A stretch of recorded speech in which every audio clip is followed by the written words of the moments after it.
Hey guys, how are you? Welcome back to my channel. Today's video, I'm gonna show you a Frankie palette fail. You saw me last year doing about 2 or 3 Frankie palettes, and that means that I will just remove some eyeshadows from my Natasha Denona palettes and then rearrange them in a C palette, and also grabbing singles if I want, just to create a small palette that I would use for a period of time. So if you want to see my fail on the Frankie palette that I created, I haven't put the eyeshadows back in their place because I was waiting to film this video, but it was just basically a fail, and I'm going to tell you a reason why it was a success at the same time. If you want to see that, then just keep on watching.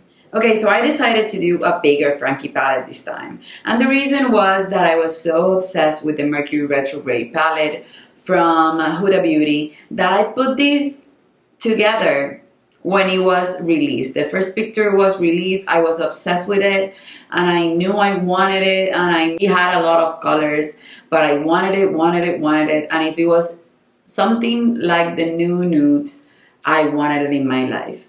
Then I said to myself, I'm gonna wait for the reviews. I'm not that into colorful eyeshadow palettes because when I have them, I never use them. So I'm gonna just do the vibes. So that's what I did. I grabbed this ColourPop palette and I looked for a lot of singles in my eyeshadow collection that resembled the Mercury Retrograde palette, and I couldn't find a lot of them.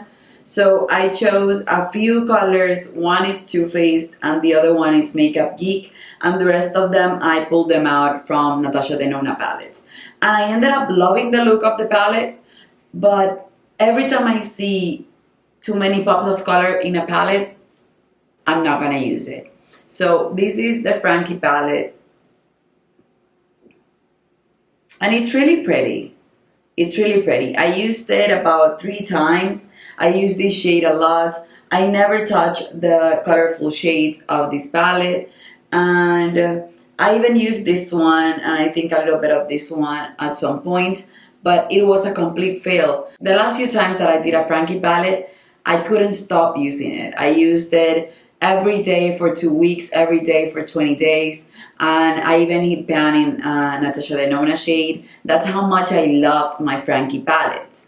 So this is just a fail for me, but it was a success at the same time. And the reason why is because if I didn't take the time to do this eyeshadow palette right here, I would have purchased for sure the Mercury Retrograde palette, thinking or just telling myself lies that I was gonna use it when I truly wasn't gonna use it. Because I've had this on my second drawer, which is one of my everyday makeup drawers, for months. I still have it, so it has been, since it was released, the Mercury Retrograde, I have had this on my drawer and I haven't used it more than 3 times total.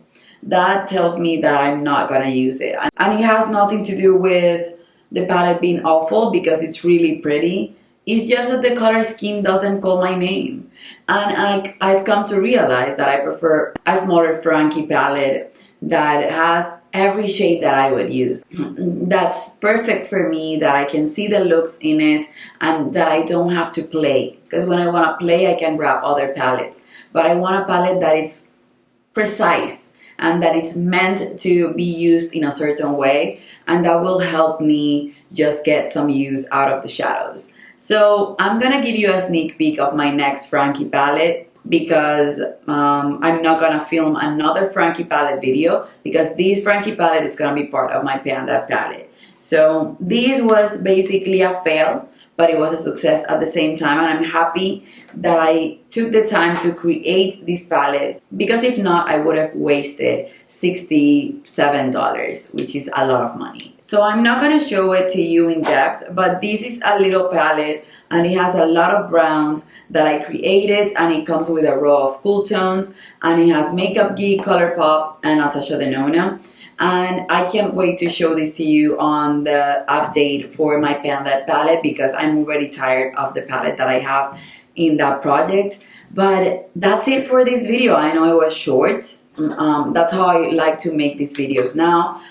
Before we go, I want to swatch a few of the shades that I loved from this palette, from the one that I almost didn't use. And you will see my name in them because you guys know me already. These are shades that I can basically use every day, and those are the shades that I prefer to have in my rotation. Orangey and pinky shades are my shades. Natasha Denona formula, you can see them right here. These are wonderful. If I didn't have all the blues and the purples and the greens, I would have reached for it more. Or if I had just an array of greens and purples and that's it, I know I would have grabbed it even a little bit more, but it just overwhelmed me. So even though these colors are amazing and that I used them a few times, that's not the palette that I would create again. And I know that for sure. I know that I will stick with the small C palette from now on for my Frankie palettes. But if you guys love these, if you guys love duping the vibes, if you guys love me creating my own palettes and telling you how it went and if I used them or if I didn't, just stay tuned for more. I'm gonna have a playlist for my Frankie palettes below so that you guys can check them out. And if you wanna see a Frankie palette in a certain color scheme, just let me know below as well and I can create one. I'll let you guys know if I use it or not. That's it, you guys. For this video, if you watch it completely, I want you to put something related to Mercury Retrograde, any emoji related to that name, because this palette was inspired by the Mercury Retrograde. And also don't forget to subscribe, check out my project for 2020, and go and check out all my project plans. So that's it, you guys. I love you, and I guess I'll see you on the next one. Bye bye.